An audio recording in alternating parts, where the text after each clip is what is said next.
this is Cara Brandon, and today I'm going to be making 3 embellishments using cutoffs or strips of paper. So the first one I'm going to make is this, I call it my little scrap packs. So I've taken a bunch of scraps that I have in my scrap bin along with recent cutoffs that I've been using in my current journals, and here I'm kind of showing you what they look like. They're really fun and easy to make. So here's some scraps of scrapbook paper. I fold over the top and then rip the edge. You can leave it straight if you want. You can even embellish it more, but this is just kind of what I do for now. And then when it goes with a journal, I might embellish it more to add to the same look as the journal. But I just take some of my different scraps, book pages, graph paper, even little pieces of fabric, and then I staple them with my Tim Holtz stapler, and then I make sure that the back of the staples are pushed down so it doesn't snag or hurt anyone. And then these are super fast, and then I just kind of keep them in my stash, and then I can add them to journals. And then the idea is in your journal, if you are decorating or adding journaling, you could have little bits already right there in your journal that you can use while you are working in your journal, so you wouldn't have to pull a bunch of stuff out. So these come together really, really fast, and I made a pile. And then my second embellishment using strips is this one with really thin strips of paper that I had, and I'm gonna make it's kind of like a, oh, what is it called? I don't know, scrap roll or whatever. I can't think of the name of it. But anyway, it's just with strips of paper. And you'll see here that I'm ripping it in half. And then if you wanted to, you could ink up those edges. I did not for this. And then I'm just layering some of the strips on top of each other. And then I'll have them later on, and I'll show you, once I am all done, I'll show you how I would use it in a journal. But I'm just adding different layers here, and so now I'm making really 2 sides, so the top and the bottom. Oh, and I didn't mention that bottom layer is part of a folder, just to give it a little more oomph. Once it's dry, I will run this through my sewing machine, and I varied the stitch between a zigzag stitch and a straight stitch just to give it a little more character. So this one's super fast too, comes together really quick. Here I've run it through my sewing machine, and I have zigzag and straight stitches, and I'm cutting pieces apart and then bringing up my journal so I can show you. So it's just a decorative edge. This could be a tuck if you wanted, or here I'm showing you if you take a smaller bit, it could be a tab, or you could have it up at the top as a tab or a tuck spot.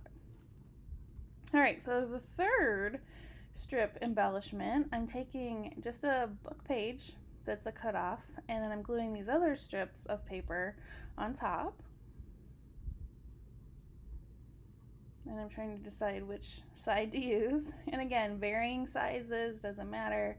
And then the pieces that are hanging over the edge, I'm going to rip off and then attach them. And for this one, I'm going to make paper clips. So little banner paper clips. So I'm going to get all my pieces. And this is Tim Holtz paper, so everything either side goes together. And then I decided to fold it, and then I thought, that's not gonna work. So I pull out my my paper cutter, and I cut it in half, and then I cut it almost in half again. And then I'm just gonna make the banner part at the bottom, and I'll also run these through my sewing machine as well. Oh, but first I wanted to check out which paper clip to use. So I go ahead and I'm gonna use the bigger paper clip.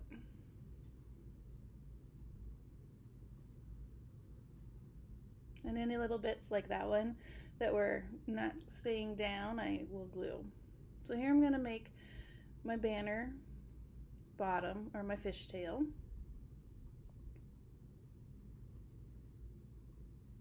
And again, you can make a bunch of these kind of in a batch, which is really nice. And then you have them on hand if you're making multiple journals, or if you want to save it and then decorate it to match the style of journal you're making.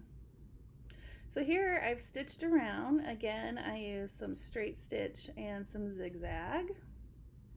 And then these I do go in and ink the edges a bit. I have a close-up picture of the banner paper clips at the end. They did go kind of fast there. So then just ink up your edges, and then you're going to fold a flap down for where you're going to glue your paper clip in. And then these come together really quick too. And then these I could add more embellishments later. Some of the time I like to do that once I have a better idea how the journal's coming together, but this is a great start. So this part's already done. So I just fold over the piece in the back and then I glue it down. And then pretty simple, that's it. So not bad, 3 different types of embellishments using strips of paper. This was part of the DearJulieJulie, that's a mouthful, mini challenge for her September Stash Buster. There's still time if you are interested in joining. I'll have the information below. It's been really fun, and it's a great way it's a great way to use the stuff that you already have in your stash. So here are the banners, and here are the snippet. Oh my gosh, Cara, there's the word. The snippet pieces. And then my scrap little bundles. All right, thanks so much for watching, and have a wonderfully crafty day. Bye.